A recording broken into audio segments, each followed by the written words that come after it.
నమో వినాయక శ్రీమాత్రే నమః. జై సంతోషి మాత శ్రీ గురుభ్యో నమః. మన ఛానల్కు స్వాగతం. మీరు నమ్మినా నమ్మకపోయినా వృషభ రాశిలో పుట్టిన వారికి ఈ 2024 జూలై 21వ తేదీ ఆదివారం రోజున వస్తున్నటువంటి ఆషాఢ పౌర్ణమి నుండి కూడా ఈ రాశి వాళ్లకు 1000 కోట్ల దేవతలు దిగివచ్చి అదృష్టాన్ని ప్రసాదించబోతూ ఉన్నారు. ఈ రాశి వారికి అదృష్టం అంటే ఇది మామూలు అదృష్టం కాదు, వింటే ఎగురు గంతేస్తారు.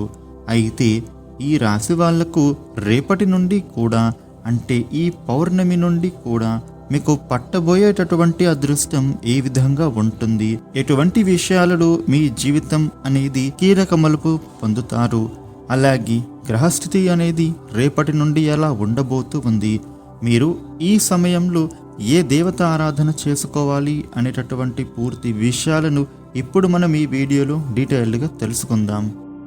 ఈ రాశివారు ఈ వీడియోని చివరి దాకా చూడండి, మీకు అప్పుడే పూర్తి విషయాలు తెలుస్తాయి. ఇక కొత్తగా మీరు మన ఛానల్ను చూస్తే ఈ వీడియోని లైక్ చేసి మన ఛానల్ను సబ్స్క్రైబ్ చేయండి ఫ్రెండ్స్. మీ నుంచి మేము కోరుకునేవి లైక్ ఇంకా సబ్స్క్రైబ్ మాత్రమే. ఇక వివరాల్లోకి వస్తే వృషభ రాశి రాశి చక్రంలో 2వ రాశి. ఈ రాశికి అధిపతి శుక్రుడు. ఇక ఈ రాశి వాళ్లకు 1000 కోట్ల దేవతలు దిగివచ్చి వీరికి విశేష శుభయోగాలు అనేవి ప్రసాదించబోతూ ఉన్నారు. ఈ సమయంలో విపరీత అదృష్టం పట్టబోతూ ఉంది. ఆ దేవతల అనుగ్రహం మీ మీద ఉండటం వలన ఈ రాశి వాళ్ళు చక్రం తిప్పబోతున్నట్లుగా ఉండబోతూ ఉన్నాయి రాబోయేటటువంటి పరిస్థితులు అన్నీ కూడా. ఇక గ్రహస్థితుల కారణంగా వీరికి పట్టిందల్లా బంగారమే ఉండబోతుంది. మీరు ఏ పని ప్రారంభించినా సరే అది ఈ సమయంలో విజయవంతం అవ్వబోతూ ఉంది. జీవితంలో ఇప్పటి వరకు ఉన్నటువంటి కష్టాలు, ఇబ్బందులు, బాధలు కూడా తొలగిపోబోతూ ఉన్నాయి. ఈ సమయంలో మీరు ఎంతో ఉన్నతమైన స్థితికి చేరుకుంటారు. ఇక వ్యాపార పరంగా కూడా ఊహించిన లాభాలు రాబోతూ ఉన్నాయి. ఏ వ్యాపారాన్ని చేపట్టినా కూడా దానిలో మీరు కోరుకున్నటువంటి ఆదాయాన్ని పొందబోతున్నారు. అలాగే భాగస్వామ్య వ్యాపారాన్ని ప్రారంభించడానికి కూడా మీకు ఇది అనుకూలమైన సమయం అని చెప్పవచ్చు.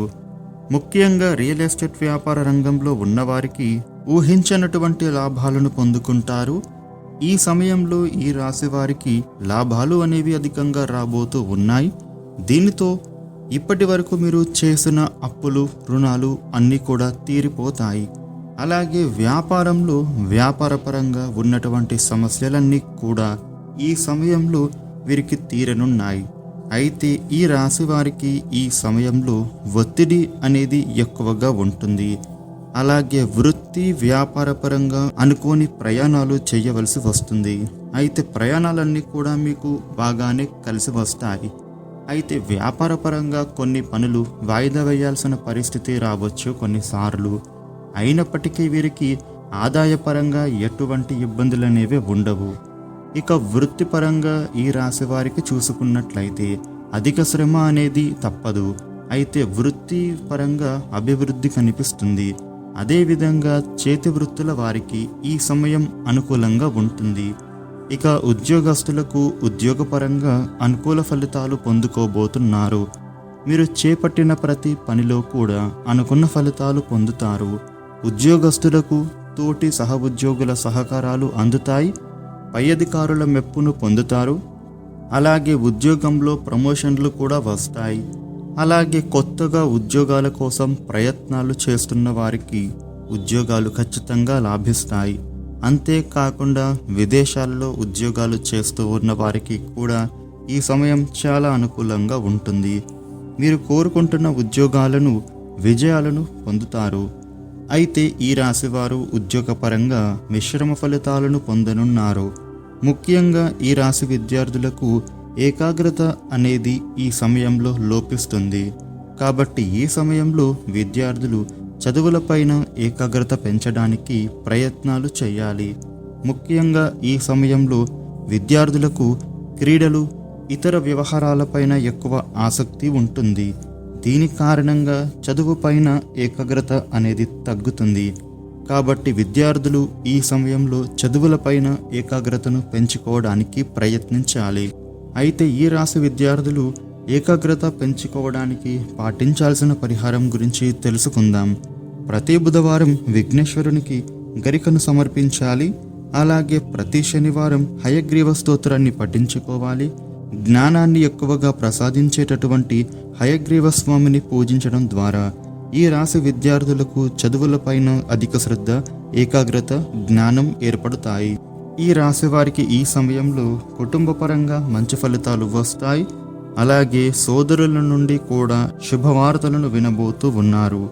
ఇప్పటి వరకు కుటుంబంలో ఏమైనా మనస్పర్ధాలు, విభేదాలు ఉంటే గనుక అవన్నీ కూడా తొలగిపోయే సమయం వచ్చేసింది. కుటుంబంలో ప్రశాంతకర వాతావరణం ఏర్పడుతుంది. అలాగే ఈ రాశివారు తమ కుటుంబంతో కలిసి ఏమైనా పుణ్యక్షేత్రాలు, తీర్థయాత్రలు చేసే అవకాశాలు ఈ సమయంలో ఉన్నాయి. బంధుమిత్రుల నుండి శుభకార్యాలను, ఆహ్వానాలు అందుకుంటారు. ఈ రాశి వారికి ఈ నెల అంతా కూడా తమ కుటుంబంతో సంతోషంగా, ఆహ్లాదకరంగా గడుపుతారు. ఇక అలాగే ఈ రాశివారు వివాహ జీవితంలో ఎన్నో శుభవార్తలు విననున్నారు. ముఖ్యంగా ఎంతో కాలంగా సంతానం కోసం ఎదురు చూస్తూ ఉన్న వారికి ఈ సమయంలో సంతానం విషయంలో శుభవార్తను వింటారు. అంతేకాకుండా ఈ రాశి వారికి వీరి జీవిత భాగస్వామి ప్రతి విషయంలో ఎంతో సహకరిస్తుంది. అదేవిధంగా వీరు తమ జీవిత భాగస్వామి నుండి కూడా అనుకోకుండా ఊహించని విధంగా ఆస్తిని పొందేటటువంటి అవకాశం కూడా ఉంది. ఇక రాజకీయ నాయకులకు, క్రీడాకారులకు, వ్యవసాయదారులకు, అలాగే కళాకారులకు ఈ సమయం ఎంతగానో కలిసి రాబోతూ ఉంది. ముఖ్యంగా రాజకీయ నాయకులు చేసేటటువంటి సేవా కార్యక్రమాలు ప్రజలకు అందడం వలన సమాజంలో మంచి గుర్తింపును, పేరును సంపాదించుకుంటారు. అలాగే వీరికి ఆర్థిక పరంగా ఊహించని లాభాలు రానున్నాయి. కాకపోతే ఖర్చులు కూడా అదే విధంగా ఉంటాయి. కాబట్టి మీరు ఖర్చుల విషయంలో చాలా జాగ్రత్తగా ఉండాలి. ముఖ్యంగా ఈ రాశివారు విలాసవంతమైన జీవితాన్ని గడపడానికి ఎక్కువగా ఇష్టపడతారు. అలాగే కుటుంబంతో కలిసి ప్రయాణాలు చేయడానికి, ముఖ్యంగా తీర్థయాత్రలు, విహారయాత్రలు చేయడానికి ఖర్చులు అధికంగా చేస్తారు. కాబట్టి ఖర్చుల విషయంలో చాలా జాగ్రత్తగా ఉండాలి. ఇక ఈ రాశివారు ముఖ్యంగా సంపాదించిన డబ్బులను పొదుపు చేయడానికి ప్రయత్నించాలి. ఎందుకంటే వీరికి పొదుపు చేయడం అంటే అస్సలు నచ్చదు. కాబట్టి మీరు ఫ్యూచర్ అవసరాల కోసం డబ్బులు పొదుపు చేసుకోవడం ఎంతైనా మంచిదని చెప్పాలి. అదేవిధంగా వీరు ఆరోగ్యపరంగా ఊహించని ఫలితాలను పొందుకోబోతూ ఉన్నారు. ఎప్పటి నుంచో బాధపడుతున్న దీర్ఘకాలిక వ్యాధులు తగ్గిపోయే అవకాశాలు ఉన్నాయి. అలాగే ఈ రాశి వారికి ఒత్తిడి అనేది అధికంగా ఉంటుంది. కాబట్టి మానసికమైన ఆందోళన అనేది విపరీతంగా ఉండనుంది. మీరు ప్రతిరోజు వ్యాయామం, మెడిటేషన్ వంటివి తప్పకుండా చెయ్యాలి. దీనితో పాటుగా ఆహార నియమాలు పాటించాలి. ముఖ్యంగా పౌష్టికాహారాన్ని తప్పనిసరిగా తీసుకోవాలి. ఇక ఈ రాశివారు ఈ సమయంలో మీరు ఏ దేవతారాధన చేసుకోవాలన్నట్లయితే కనుక ప్రతి శనివారం నవగ్రహాలకు 27 ప్రదక్షిణలు చేయాలి. అలాగే శనిదేవునికి నల్ల నువ్వులు, బెల్లంను నైవేద్యంగా పెట్టాలి. అలాగే ప్రతి గురువారం దత్తాత్రేయ దేవాలయానికి వెళ్ళి దత్తాత్రేయ స్వామి స్తోత్రాలు పఠనం చెయ్యాలి. అలాగే తీపి పదార్థాలతో చేసిన వంటకాన్ని ప్రసాదంగా పంచిపెట్టాలి. ముఖ్యంగా గోమాతకు నానబెట్టిన ఉలవలను ఆహారంగా పెట్టాలి. అలాగే ఈ రాశివారు ఆధ్యాత్మిక కార్యక్రమాల్లో ఎక్కువగా పాల్గొనడం వలన వీరికి మానసికమైనటువంటి ప్రశాంతత కలుగుతుంది. కాబట్టి ఈ రాశివారు ఇటువంటి పరిహారాలను ఖచ్చితంగా పాటించడం వలన జీవితంలో ఆశించిన ఫలితాలను తప్పకుండా సాధించగలుగుతారు. ఈ వీడియోని లైక్ చేయండి, షేర్ చేయండి. ఇలాగే మరిన్ని వీడియోలు తెలుసుకోవడం కోసం మన ఛానల్ను సబ్స్క్రైబ్ చేయండి. Thank you for watching.